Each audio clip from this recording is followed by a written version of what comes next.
moves the queen and he loses materials.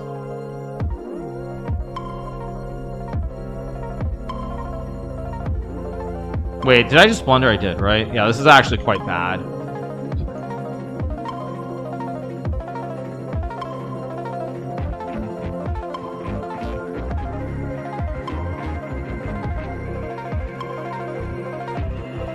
I'm gonna play a5, a4.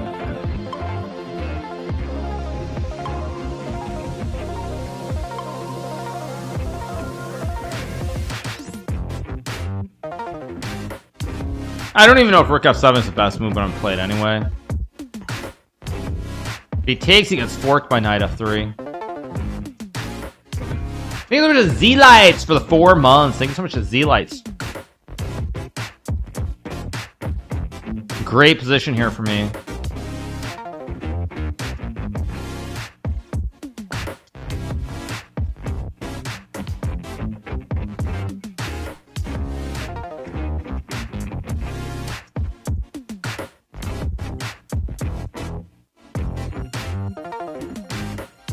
Wait a second.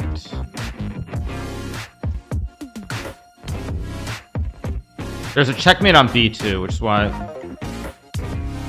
Oh no, this wasn't right.